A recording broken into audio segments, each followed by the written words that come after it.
It was a rainy Thursday afternoon when I got home from school, soaked from head to toe because I had forgotten my umbrella.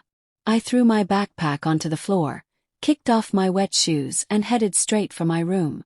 All I wanted was to change into dry clothes and relax with some music. My mom and stepdad weren't home yet, and I figured I'd have the house to myself for a while. As I was pulling a hoodie from my closet, I heard the front door open, followed by the sound of someone walking inside. I assumed it was just my stepbrother, Tyler, getting back early from football practice. Tyler and I had never been particularly close, even though our parents had been married for over 3 years. We were just different. He was popular, athletic, and always surrounded by friends. I was quieter, more into books and music, and I kept to myself most of the time. We coexisted peacefully, but we never really had any deep conversations or shared personal stuff. I was halfway through changing when my bedroom door suddenly creaked open, and Tyler stepped in without knocking. I gasped and instinctively grabbed the hoodie I was about to wear, holding it against my chest. "Tyler! What the heck?" shouted. He looked just as surprised as I was. "Oh, sorry. I didn't know you were home. Ever heard of knocking?" I snapped, heart still pounding. He turned around quickly, face red. Yeah, my bad. There's something weird going on. I thought you'd want to know." I frowned. The initial shock of him barging in was fading, replaced by confusion. "What are you talking about?"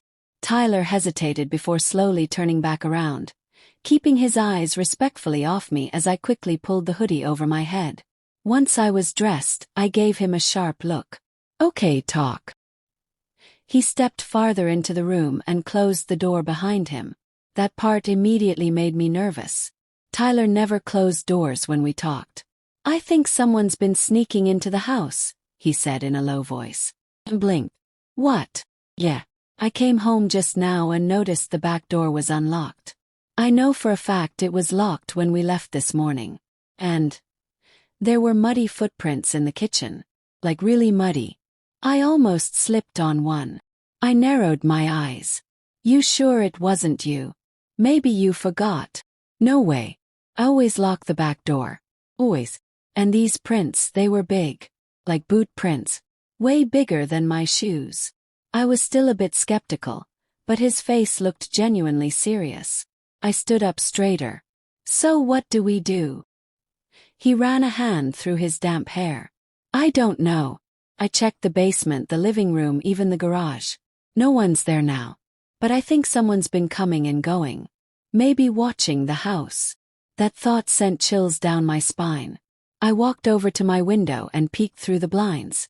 Nothing looked out of the ordinary, but I couldn't shake the creeping feeling that someone might be out there, hiding in the rain. Just then the power flickered. Once. Then the lights went out. I turned to Tyler, eyes wide. "Was that just the storm?" He nodded, but I could tell he was trying to convince himself more than me. "Yeah, probably." We decided to stick together while waiting for our parents to come home. I followed Tyler downstairs, every creak of the old floorboards making my heart jump. We locked all the doors and windows just to be safe, and then huddled in the living room with a couple of flashlights. "I didn't think this day could get any weirder," I muttered. Tyler laughed quietly. "Yeah, sorry again for walking in on you earlier. Seriously, I didn't mean to." "It's fine," I said. "I'm over it." We sat in silence for a few moments, listening to the rain hammer against the roof. I had never really noticed how tense the house felt when it was dark and quiet. Tyler's presence, though awkward at first, was oddly comforting now. After about 20 minutes, Tyler stood up. "I'm going to check upstairs again. Just in case." I started to protest, but he raised a hand. "I won't go into your room this time. Promise." "Fine," I said. "Just be careful." As he disappeared up the stairs, I clutched the flashlight tighter. Minutes passed, and then I heard a thump. Came from upstairs. A heavy thump like something falling. I jumped to my feet and called out, "Tyler!" No response. I ran upstairs, heart hammering, and found his bedroom door open. The room was empty, but the window was wide open, rain pouring in, soaking the carpet. I ran to the window and looked out but saw nothing. "Tyler!" I called again, this time louder. Then I heard his voice, faint, coming from the hallway. I turned and saw him at the end of the corridor, breathing hard. "Someone was in my room," he said. "I saw him." He climbed out the window when I walked in. I didn't even have words. My brain was spinning. Someone had actually been inside our house.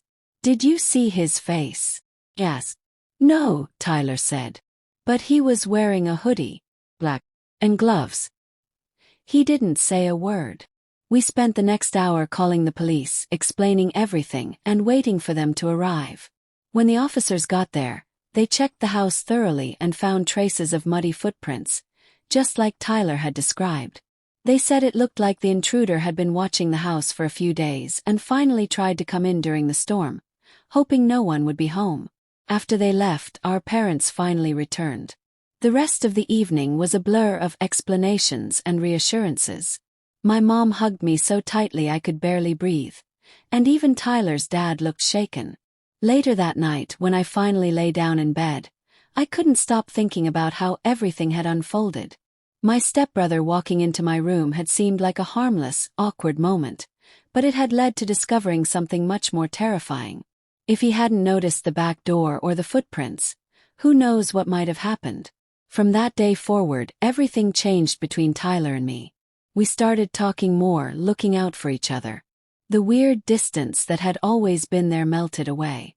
Maybe it took something shocking to bring us closer, but I was grateful it did.